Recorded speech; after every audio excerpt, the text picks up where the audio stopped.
Bonjour, bienvenue dans ce Facebook Live. Aujourd'hui, 1er mars, débute Mars Bleu, qui est une campagne nationale de dépistage des cancers colorectaux, à laquelle s'associe naturellement le CHRU de Nancy. En témoignent les bâtiments éclairés en bleu depuis 2008.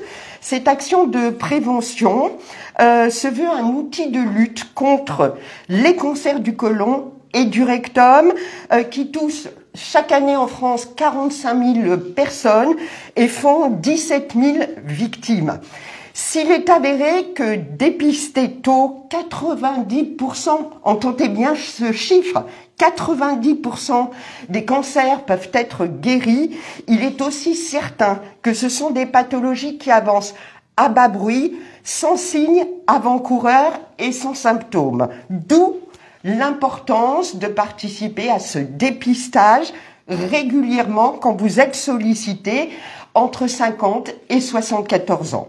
Pour en parler, nous recevrons dans quelques instants le docteur Anthony Lopez, gastro-entérologue au CHRU, avec qui nous ferons le point justement sur les traitements actuels. Mais nous commençons, bonjour, avec le docteur Marie-François, également gastro-entérologue au CHRU, avec qui nous allons essayer de mieux comprendre les enjeux de ce dépistage. Comme d'habitude pour le Facebook Live, vos commentaires, vos questions, on y répond en direct et en particulier un remerciement au professeur Adeline Germain qui est à l'autre bout de la ligne.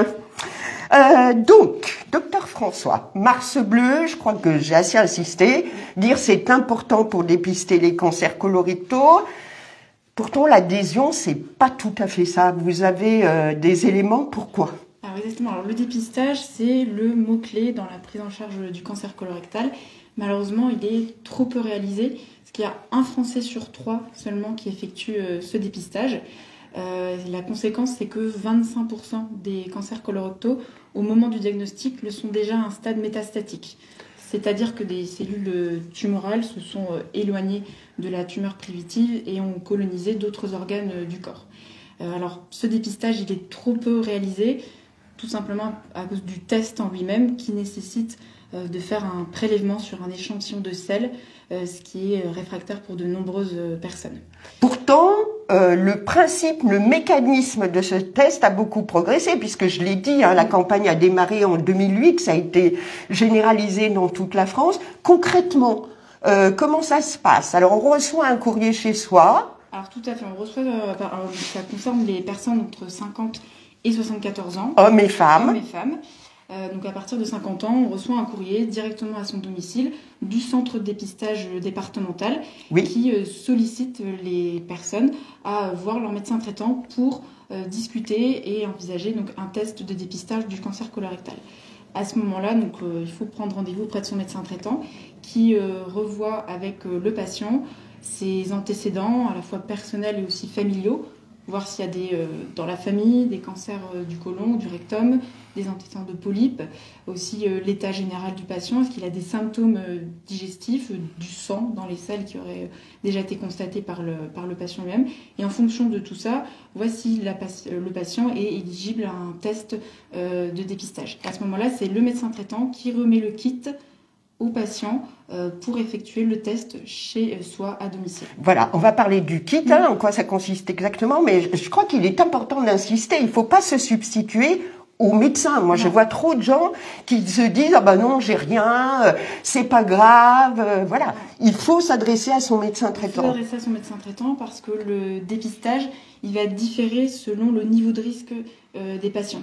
En fait, il y a 3 catégories de personnes, les patients qui sont à très haut risque et à haut risque, qui vont couper les personnes qui ont comme j'ai dit tout à l'heure, des antécédents dans la famille de cancer du côlon ou de polypes, ou qui ont des mutations génétiques, qui ont des prédispositions à faire des tumeurs du côlon ou du rectum.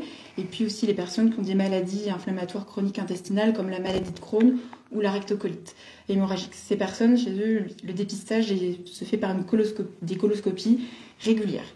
Et puis la population générale, on va dire sans facteur de risque, sans prédisposition, qui concerne les hommes et femmes âgés de 50 à 74 ans, chez qui à ce moment-là ce test par recherche de sang dans les selles est indiqué.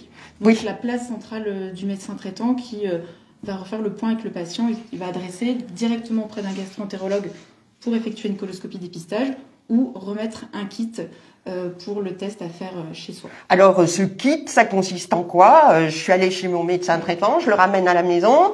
C'est quoi concrètement que je dois faire? Alors ce kit, il y a tout dedans.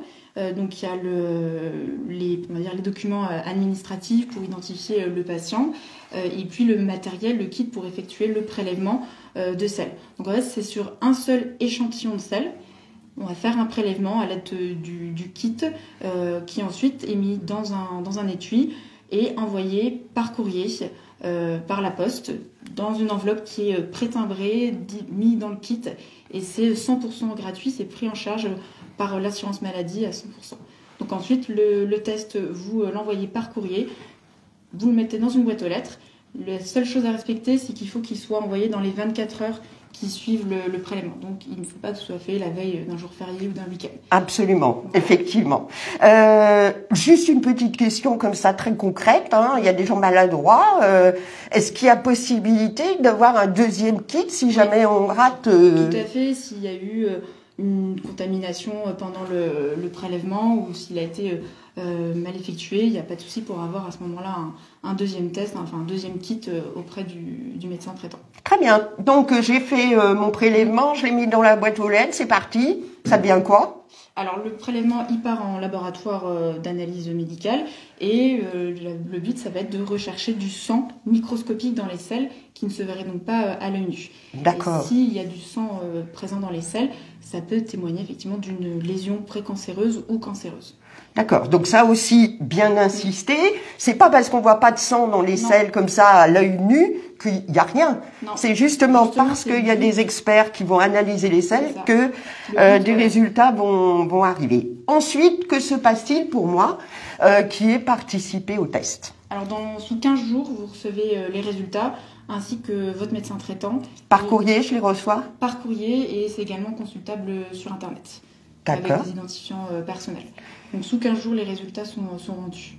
Ainsi que mon médecin traitant. Ainsi que le médecin traitant. Alors, imaginons que je sois dite positive, parce que c'est ça l'appellation. Quand on est positif, c'est que... Ça veut dire que du sang a été retrouvé à l'état microscopique dans les selles. D'accord. Ça va représenter seulement 4% des tests réalisés.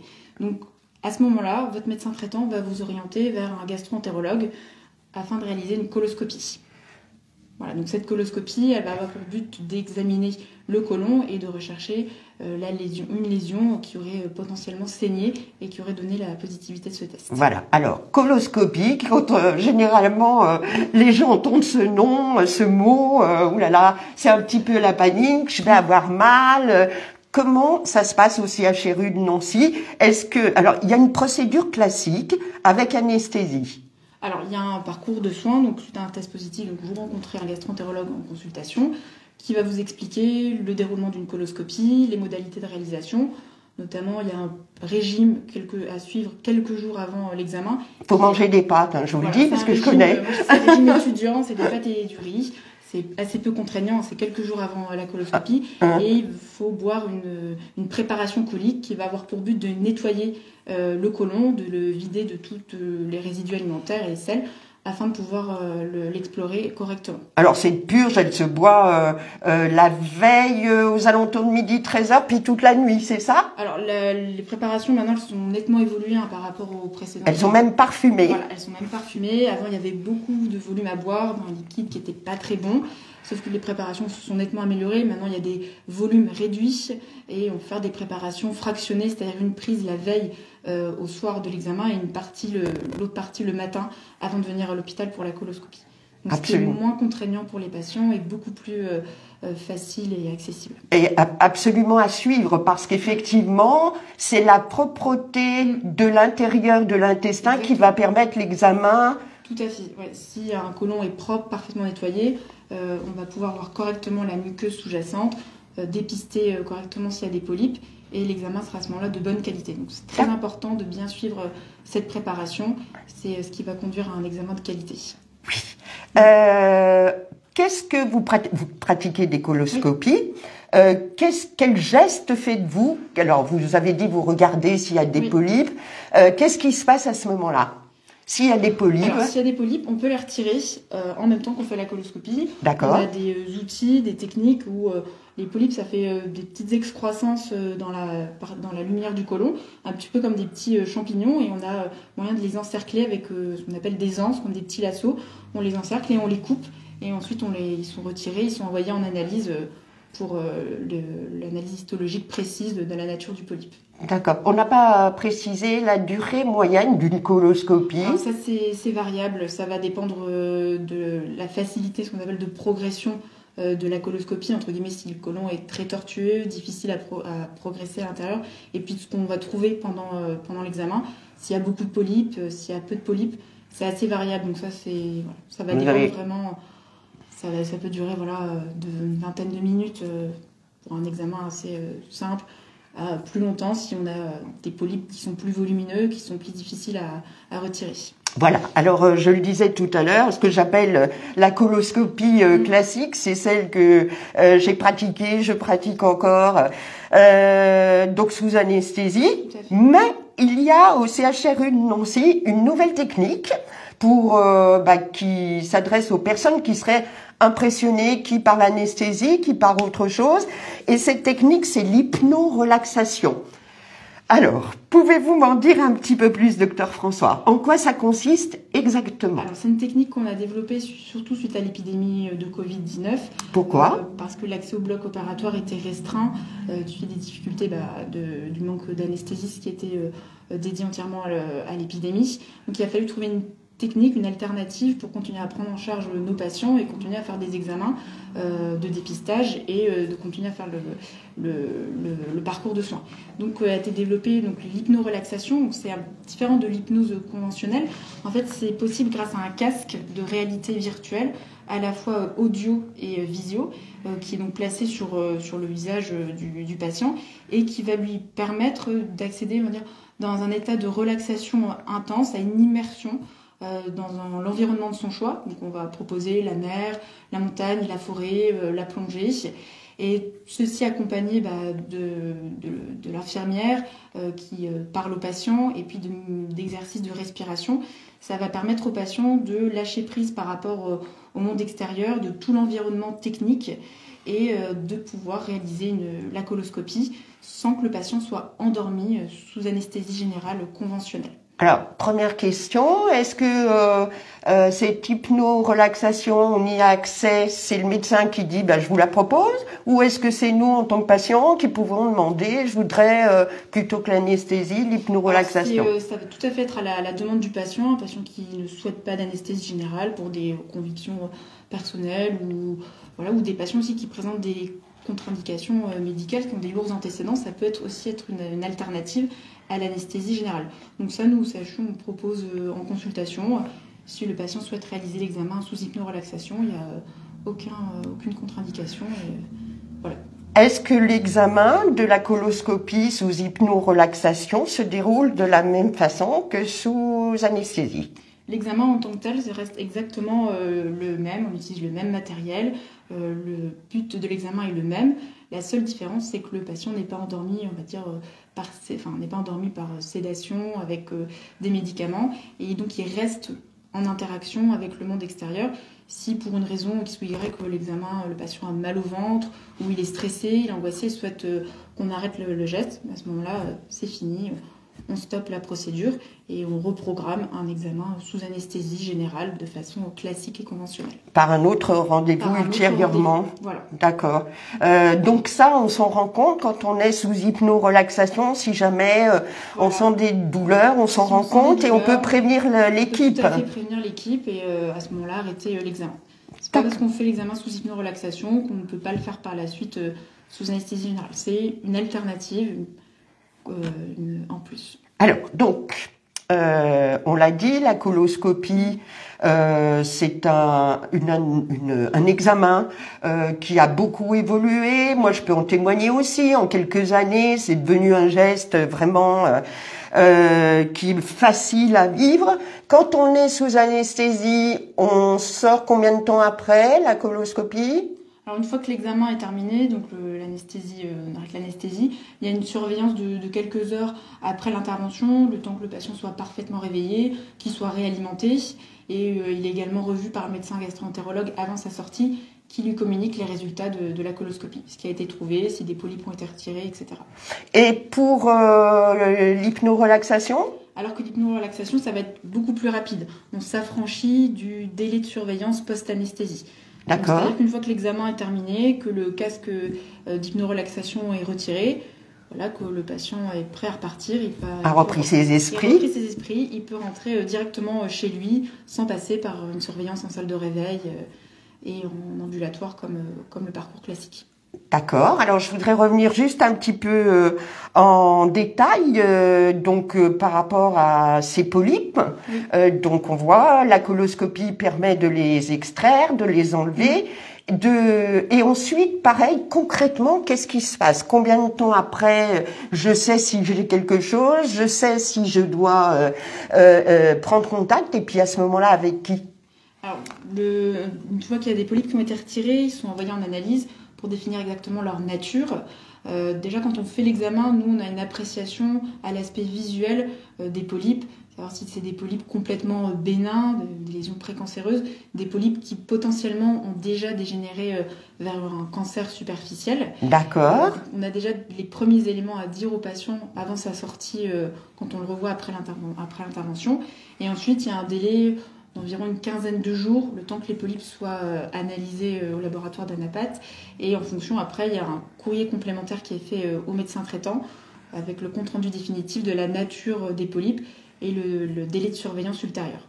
La surveillance ultérieure, elle va dépendre du nombre de polypes qui ont été retirés et de leur nature histologique, donc de l'analyse des polypes faite au microscope au laboratoire. Oui, c'est ça. Vous me dites qu'il y a plusieurs sortes de polypes. Il y a plusieurs sortes de polypes et la surveillance ultérieure, elle se définit selon la nature des polypes et le nombre de polypes qui a été retiré. Donc après, voilà, on peut vous dire qu'il faudra refaire une coloscopie à 3 ans, à 5 ans, ça va dépendre de l'examen en tant que tel. D'accord. Et si tout va bien, on retourne chez soi et on continue sa vie tranquillou, comme on dit, et jusqu'au prochain courrier de Mars Bleu. Alors, ça dépend de si on a trouvé des polypes. Non, si on n'a pas trouvé, si tout va bien. Si tout va bien, que la coloscopie était normale, effectivement, vous êtes tranquille pendant 5 ans, il faut refaire, à ce moment-là, 5 ans plus tard, un test de dépistage. D'accord, c'est tous les 5 ans. Une fois qu'on a fait, alors c'est pour le dépistage organisé, c'est tous les 2 ans de 50 à 74 ans. D'accord. Une fois qu'il y a eu une coloscopie de réaliser, là on est tranquille pendant 5 ans. D'accord. À ce stade, aujourd'hui, parce qu'on arrive au terme de notre entretien, dont je vous remercie, qu'est-ce que vous pourriez dire aux personnes qui nous écoutent et qui ont encore des réticences à pratiquer cet examen simple, gratuit, qui est ouvert au plus grand nombre? Qu'est-ce que vous pourriez leur dire? Alors, je dirais que le dépistage, ça permet de guérir, parce que sur un test de dépistage positif, il va y avoir, dans 10% des cas, on va trouver un cancer. Ça va être un cancer qui va être à un stade très précoce, assez superficiel, donc on va pouvoir le retirer et guérir le patient. Donc je dirais que le dépistage, ça guérit et qu'un dépistage bien mené entre 50 et 74 ans avec un test tous les 2 ans, ça réduit la mortalité de 30%. Merci, docteur François, et merci de votre témoignage et de vos explications très concrètes. Donc, vous l'avez compris, la campagne Mars Bleu qui démarre est véritablement une médecine de prévention contre les cancers colorectaux. Ces tests permettent véritablement de diagnostiquer d'authentiques cancers du côlon et du rectum, et bien sûr, de les soigner. Et je parle sous le contrôle du docteur Anthony Lopez, gastro-entérologue au CHRU de Nancy. On connaît le pouvoir des mots, surtout sur des pathologies comme le cancer. Est-ce que je dis bien quand je dis qu'on peut guérir? Effectivement, Laurence, on peut guérir du cancer colorectal. Comme tout cancer, plus on le diagnostique tôt dans son évolution, plus les chances de guérison sont élevées. Là, quand on parle de patients qu'on dépiste, 90% de guérison quand on est sur des stades 1 ou des stades 2, donc des stades précoces. C'est sûr qu'après, si on diagnostique cette maladie un peu plus tardivement, les chances de guérison s'amenuisent un peu. Mais le but du dépistage, ce n'est pas de découvrir des maladies avancées, bien au contraire, c'est de découvrir des maladies très précoces. Voilà. Alors vous aussi, quelle est votre vision? Pourquoi il y a si peu d'adhésion? Il faudrait 50% d'adhésion au test. Alors 50, voire même 60%. Comment on fait par exemple pour le cancer du sein? D'adhésion exactement au test de dépistage du cancer colorectal pour pouvoir véritablement infléchir l'incidence et la mortalité. C'est pas encore le cas. L'incidence, elle a quand même toujours tendance à augmenter un tout petit peu. Alors c'est peut-être probablement biaisé parce que comme on fait du dépistage, on diagnostique des cas précoces, donc ça augmente encore un petit peu l'incidence, mais pas que. Je pense que les comportements à risque sont toujours présents malheureusement. La mortalité baisse, mais très doucement, on va dire, environ 1,5% par an chez les hommes et chez les femmes. On pourrait se rendre à beaucoup mieux avec plus d'observance, donc plus d'adhésion au test de dépistage. On n'est qu'à 30% globalement sur la France et c'est désespérément stable depuis 10 ans. Donc on a envie de doubler ça. Alors, on a déjà essayé, nous, de notre côté, en tant que médecin et avec l'appui des biologistes, de faciliter le test. Avant, pour ceux qui ont connu, le test hémoculte, à l'ancienne, c'était 3 prélèvements de sel. Là, on peut comprendre très que ça soit contraignant. compliqué. Effectivement. Là, avec ce nouveau test FIT, c'est un seul prélèvement. Et en plus, il est beaucoup plus performant comme test. Donc, la simplicité, elle est là. Je crois qu'il n'y a plus d'excuses. Il faut faire le test. Et vous voyez que si vous faites le test, il ne sera positif que dans 4% des cas. Voilà. Et même si c'est positif, il y a une marche à suivre qui a été très bien expliquée juste avant. Alors, justement, on a progressé, hein. Est-ce qu'on a progressé en termes de connaissance de l'origine de ces cancers? Oui, globalement, même s'il n'y a pas eu de révolution récente sur les facteurs de risque de cancer colorectal, ils sont bien connus. Il y a un cancer colorectal sur 2 qui est d'origine au final alimentaire. Donc, plutôt privilégier les fruits, les légumes, les céréales et plutôt éviter les graisses saturées et les viandes rouges et les charcuteries. Donc tout ce qu'on mange un petit peu dans le grand test. Du bien. Voilà, tout ce qui fait du bien, c'est pas forcément bon sur le long terme pour la santé. Oui. La sédentarité, c'est aussi un facteur de risque clairement identifié. Donc il faut une activité physique. Pas forcément d'activité physique très intense, hein. Ça peut être de la marche, ça peut être la natation, la gym douce, enfin des choses simples. Tout le monde peut le faire en gros. Et puis il y a des choses qui sont moins contrôlables évidemment, comme c'est ses propres antécédents personnels de polypes ou familiaux. Si papa, maman, frère, sœur ont fait un cancer du côlon ou ont eu des polypes coliques, effectivement ça augmente notre propre risque. Ça on peut pas trop influer là-dessus. Le tabac, l'alcool, on peut aussi toujours réduire, voire éradiquer ces consommations à risque. Juste une question, petite question annexe, c'est pas une question piège. Vous savez pourquoi 50 ans? Alors pourquoi 50 ans? Parce qu'il y a 95% des cas de cancer colorectaux qui ont lieu après 50 ans. Donc les cancers colorectaux avant 50 ans, ça représente que 5% de l'ensemble des cas, c'est rarissime. D'accord. Pas d'intérêt de faire un dépistage de masse, entre guillemets, avant 50 ans. Ce sera des dépistages ciblés en fonction des antécédents. D'accord. Donc, on a parlé des explications possibles, on a amélioré les connaissances de ce point de vue-là, et on verra tout à l'heure que ça a une incidence sur ce qu'on appelle la prise en charge et l'après, parce qu'il n'y a pas que les traitements, mais on va parler pour l'instant des traitements. Est-ce que là aussi, on a progressé dans les traitements de ces cancers? Et si oui, vers quoi s'oriente-t-on aujourd'hui? Je vais pas insister trop, mais c'est vrai que on a toujours cette angoisse de se dire un cancer colorectal, oh là là, ça veut dire une opération et puis des poches et puis combien de temps ça va durer. Donc où on en est aujourd'hui? Oui, c'est sûr qu'il y a beaucoup d'angoisse, il y a beaucoup de d'a priori sur le traitement du cancer colorectal. Alors c'est que c'est deux maladies différentes. On a d'un côté le cancer du rectum, donc c'est la partie la plus basse du côlon, donc entre clairement l'anus et on va dire 15 cm au-dessus. Et puis après tout le reste, c'est le gros intestin, le côlon, et c'est le cancer colique. Donc c'est des traitements qui sont globalement un peu différents.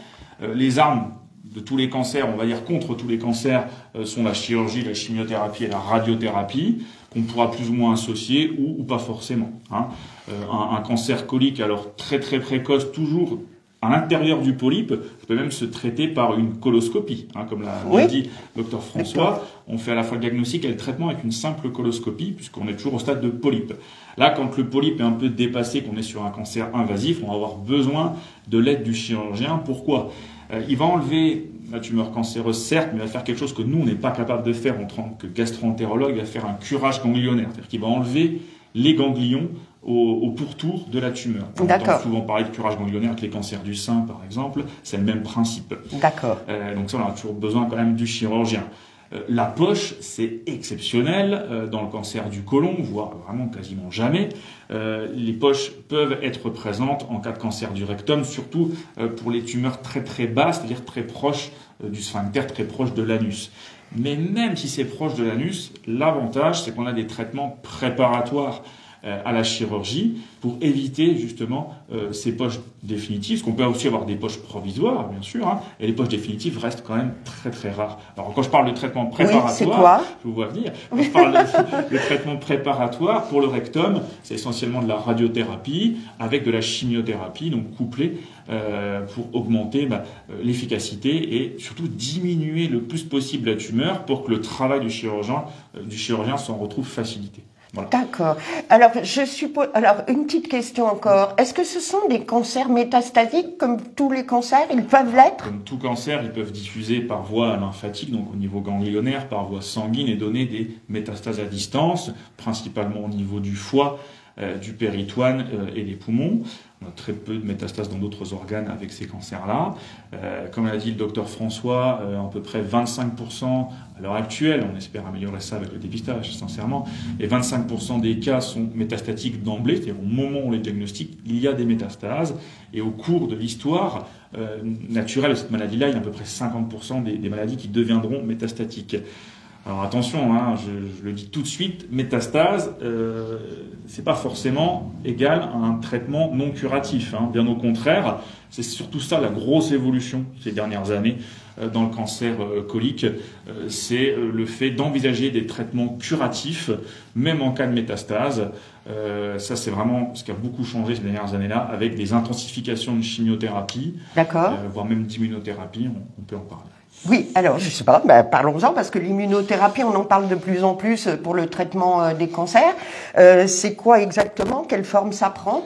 Alors, pour parler d'immunothérapie, il faut déjà essayer de comprendre ce que c'est une chimiothérapie. Une chimiothérapie, d'une manière générale, thérapie, traitement chimio-chimique. Voilà, c'est un traitement chimique qui est pas du tout ciblé, c'est-à-dire que ça va détruire les cellules cancéreuses, mais aussi les cellules saines, d'où les effets indésirables bien connus. À peu près 50% des patients qui ont des effets indésirables sévères avec la chimiothérapie. L'immunothérapie, c'est différent. L'immunothérapie, on entend thérapie, traitement et système immunitaire, parce qu'effectivement, la clé, c'est d'activer le système immunitaire du patient. Donc c'est quelque chose de beaucoup plus naturel au final. On va booster les défenses immunitaires du patient pour qu'il se défende lui-même contre son propre cancer. L'inconvénient, c'est qu'on a eu du mal de trouver les patients chez qui ça va fonctionner bien, l'immunothérapie. Est-ce que ça marche pas chez tout le monde? Ça marche pas chez tout le monde, malheureusement. D'accord. Voilà, ça a explosé l'immunothérapie avec les cancers de la peau, les mélanomes, les cancers bronchiques et d'autres types de cancers, j'en passe. Mais dans le côlon, il y a eu beaucoup de tests, beaucoup d'études négatives, malheureusement. Et on commence maintenant à avoir les premières autorisations de mise sur le marché, les premières AMM avec l'immunothérapie. Ça concerne une minorité de patients, attention, avec des tumeurs qui ont beaucoup de mutations, puisque plus il y a de mutations, et bien plus le système immunitaire est engagé, et plus ça vaut le coup de le booster. Ah, d'accord, d'accord. Alors, je suppose que lorsque l'on est informé que l'on a ce type de pathologie, évidemment, il y a une volonté de s'en sortir très vite. C'est légitime. On voudrait que ça n'ait jamais existé ou qu'on soit très vite guéri. Comment le CHRU de Nancy répond à cette demande? Comment a-t-il adapter ces prises en charge pour faire en sorte de répondre à cette attente des patients? Alors, étant donné que je m'occupe que de patients atteints de cancer digestif au sens large, cancer colorectal, mais les autres aussi, j'ai beaucoup entendu de la part des patients que c'était trop long. Et c'est vrai que pour nous, on se dit, bon, une semaine, c'est quoi? Mais une semaine pour un patient, c'est une éternité, surtout quand on a le diagnostic et on a sous les yeux, le médecin traitant nous l'a redonné, le diagnostic de cancer. Oui. Donc on essaye d'avoir des créneaux spécifiques dédiés, cancéro première fois, avec un délai inférieur au maximum, on va dire, d'une semaine, pour que le patient puisse rentrer dans le parcours de soins. Parce que pour moi, je pense que c'est le plus difficile de rentrer dans le parcours de soins. Une fois qu'on y est, bon, on est en principe sur les rails, comme je dis, et les étapes se suivent et s'enchaînent assez vite, assez régulièrement. Alors, il y a ces fameuses consultations RCP pluridisciplinaires. Quels sont les avantages et pourquoi on fait ça? Pourquoi vous, les médecins, faites ça autour d'un cas? C'est pas une personne qui va donner son avis. Pourquoi? Chaque patient atteint d'un cancer, son dossier est discuté en RCP, en réunion de concertation pluridisciplinaire. Donc, comme son nom l'indique, il y a plusieurs disciplines réunies au même endroit et à la même heure. Au CHRU Nancy, c'est tous les mardis après-midi et on parle de tous nos dossiers récents de cancer digestif au sens large. Oui. L'avantage, c'est qu'on réunit à la fois des gastroentérologues, des chirurgiens, des radiologues, des radiothérapeutes, des anatomopathologistes, des médecins nucléaires, etc., etc. Et on réfléchit à plusieurs cerveaux sur un même dossier et c'est comme ça qu'on arrive quand même à prendre, je pense, les meilleures décisions pour les patients. Donc, pour chaque patient donné, il n'y a pas un seul médecin qui a donné son avis, mais un collège de médecins. C'est quand même beaucoup plus sécurisant. On a des prises en charge quand même plus efficaces. Alors, est-ce que cette prise en charge, on l'a dit tout à l'heure, il n'y a pas que le traitement, donc il n'y a pas que la chimiothérapie, que la chirurgie. Il y a un suivi, il faut un véritable plan, il y a un avant et un après. Cet après, il est constitué de quoi? Oui, on essaye de délivrer un plan personnalisé de soins, un PPS aux patients. Qui essaye de prendre de la hauteur, d'avoir une vue plus globale et se décentrer du traitement technique pur de la chimiothérapie, de la radiothérapie, de la chirurgie, parce que il y a tout ce qui gravite autour, qui est important parce que si le patient a un problème psychologique, ça sous-tend, on lui propose pas une aide psychologique voire psychiatrique, c'est compliqué pour lui. Les problèmes nutritionnels, donc on leur propose de voir des diététiciennes, des nutritionnistes. On leur propose aussi l'activité physique adaptée, parce qu'on a un centre unique dans la région. Ça veut dire quoi, activité physique adaptée? Alors, activité physique adaptée, c'est de faire du sport, mais sans en avoir l'air, un peu. D'accord. On parle pas de sport intensif, aller courir, faire 10 tours de pépinière. C'est de l'activité physique adaptée au patient, à son âge, à ses pathologies, et puis à sa pathologie actuelle, à savoir son cancer. Mais toute activité physique est très importante pour que le patient ne perde pas sa masse maigre, ses muscles, et grâce à ça, il tolérera mieux les traitements. Et s'il les tolère mieux, il les fera, et s'il les fait, il y a plus de chances que ça fonctionne. Ça aussi, c'est une révolution de ces dernières années. On est complètement à l'inverse. Avant, on disait on est malade, il faut rester couché, il faut pas bouger. Et là, c'est tout l'inverse. Ouais. Toutes les spécialités ont adopté un petit peu ce principe-là. Les chirurgiens maintenant font ce qu'on appelle la réhabilitation anticipée. C'est-à-dire que très rapidement vous êtes réalimenté, très rapidement vous êtes mis debout et très rapidement vous êtes sorti parce qu'on s'est aperçu que oui, on faisait trop par excès, on laissait trop les gens à jeun trop longtemps et ça n'a aucun intérêt. Pour tout ce qui est chimiothérapie, évidemment, on a beaucoup développé parce qu'on disait les soins de support, tout ce qui entoure pour accompagner au mieux les patients et on voit quand même que ça augmente l'observance, c'est-à-dire le fait que les patients prennent bien leur chimiothérapie.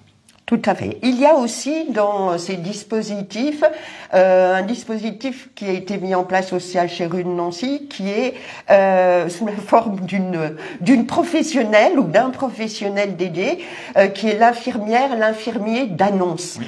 C'est quoi ? Alors on s'est aperçu que, oui, en tant que médecin, déjà il nous manque du temps parce que on a un volume de patients qui fait qu'on peut pas accorder le temps qu'on voudrait très sincèrement à un patient. J'aimerais bien accorder 1 heure, je n'ai que 20 minutes, c'est comme ça. Donc on a besoin de reprendre un certain nombre d'informations qui ont été délivrées pendant cette consultation d'annonce avec des infirmières dédiées, donc des infirmières d'annonce, des infirmières relais. Les dominations sont différentes, mais le rôle est le même. C'est de reprendre toutes les informations qui ont été un peu dites et de voir ce que le patient a compris. Et après, je redébriefe avec mon infirmière, je m'aperçois que de ce que j'ai dit, il n'y a pas grand-chose qui a été retenu. Parce Parce qu'une fois que vous avez fait l'annonce du diagnostic du cancer, le patient n'a retenu que ça, et un peu le choc initial, c'est habituel. Un état de sidération quand on apprend cette nouvelle. Et toutes les informations annexes, elles passent un petit peu à côté. Donc l'infirmière permet un petit peu à froid, si besoin, au cours d'un deuxième entretien sur un autre jour, elle donne ses coordonnées, et c'est vrai que ça crée du lien avec le patient, plus qu'avec le médecin qui voit épisodiquement le patient à chaque scanner par exemple. Et entre deux scanners, il y a quand même toujours des questions qui persistent, des soucis. L'infirmière est là pour répondre aux questions, aux soucis, toujours en lien avec un médecin. Il n'y a aucune décision qui est prise par une infirmière seule. C'est toujours collégial. Est-ce que les nouvelles technologies dans cette spécialité aussi jouent leur rôle aujourd'hui ? Oui, de plus en plus, de plus en plus. Alors, même si on a été un peu mis à mal avec le Covid, on avait des projets en cours, donc on va réactiver là avec la sortie, j'espère, de l'épidémie, avec des applications sur les tablettes, sur les smartphones ou même sur les ordinateurs, pour que les patients nous renseignent un petit peu au quotidien, au jour le jour, leurs ressentis, leurs effets indésirables par rapport aux chimiothérapies. Sans être obligé de se déplacer forcément à chaque fois. Se déplacer, exactement. C'est vraiment de la télémédecine. Ça nous permettra sous système d'alerte, parce que chaque symptôme sera retranscrit de manière médicale. C'est l'intérêt de l'application, sera retranscrite de manière médicale, et nous, on pourra intervenir à partir d'un certain seuil d'alerte, bien sûr, qu'on soit submergé de sollicitations, et ça nous permettra de suivre des patients de manière un peu plus quotidienne, mais sans qu'ils aient besoin de se déplacer. Alors, on a fait bien le tour, les traitements, les prises en charge, les personnels dédiés. On va juste réinsister quand même en disant que ce sont des cancers qui peuvent être guéris, y compris métastatiques. Bien sûr, y compris à des stades avancés, bien sûr. À des stades avancés. Et là, je souhaiterais, il nous reste un petit peu de temps, qu'on fasse le point en matière de recherche. Vers quoi s'oriente-t-on ? Moi, je rêve d'un jour, je vous le dis, c'est très naïf, où on n'aura plus besoin de coloscopie, par exemple. Est-ce que vous êtes en train d'étudier ce genre de choses ou pas ? Oui, globalement, il y a beaucoup de pistes de recherche en ce qui concerne l'ADN tumoral circulant. Alors, quoi est-ce ? Alors, l'ADN, tout le monde sait un peu ce que c'est. C'est un petit peu notre patrimoine génétique qui est contenu dans toute cellule. Mais l'ADN des cellules tumorales est différent de l'ADN des cellules non tumorales. D'accord. Et jusqu'à il y a peu de temps, on n'avait aucun moyen technique, c'était un problème, une limite technique, de différencier dans le sang l'ADN tumoral circulant tumoral et non tumoral. Mais ça a beaucoup évolué d'un point de vue technique. Okay. On arrive à estimer des infimes parties de l'ADN qui circulent dans notre sang et qui sont tumorales. Donc ça peut permettre de faire un diagnostic. Il y a plein d'études qui ont montré que c'était efficace. Alors, pour des maladies qui sont déjà un petit peu micro-métastatiques, c'est-à-dire qu'on n'a pas de lésion visible sur un scanner ou une IRM, mais on aurait déjà les cellules tumorales qui voyageraient dans le sang. Ça, à l'heure actuelle, on peut les trouver. Ça reste du domaine de la recherche, attention, c'est pas du on parle recherche scientifique. C'est pas du soin courant, mais c'est une piste. C'est une piste aussi pour adapter les traitements en post-opératoire, parce qu'on sait qu'en post-opératoire, si un patient a toujours de l'ADN tumoral circulant positif, le risque de récidive est très élevé. D'accord. C'est ces patients-là, je pense, à qui il faudra proposer une chimiothérapie complémentaire, adjuvante.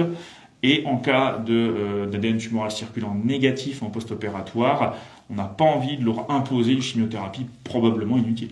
D'accord. Enfin, vous répondez tout de même pas à ma question. La coloscopie existera toujours. La coloscopie existera toujours parce que on a besoin de visualiser l'ensemble du cadre colique de nos yeux et puis de faire des prélèvements.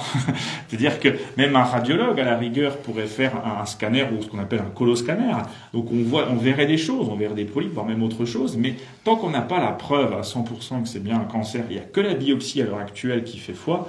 On aura toujours besoin de la coloscopie. En tout cas, ce qui prouve votre grande expertise, parce que repérer à l'œil nu des polypes et leur état d'avancement, j'ai envie de dire, c'est quand même une grande preuve de vos expertises aux uns et aux autres. Dernier point, avant de se quitter, vous me disiez, j'entends bien, vous êtes quelqu'un de passionné, le docteur François aussi, vous dites c'est dommage qu'il n'y ait pas plus de gens qui participent à ce dépistage. Qu'est-ce que vous pourriez leur dire pour les convaincre ? Donc c'est très simple, que c'est pas douloureux du tout, que c'est un test qui est très rentable dans le sens où il est très performant. Il n'y aura pas de coloscopie inutile, en gros, hein, c'est très rare. Donc, quand on a un test positif, que 4% des cas, et ben à chaque fois on trouve quelque chose. Hein, donc, et c'est pas toujours un cancer, fort heureusement, c'est souvent un polype et qu'on pourra aussi traiter dans le même temps.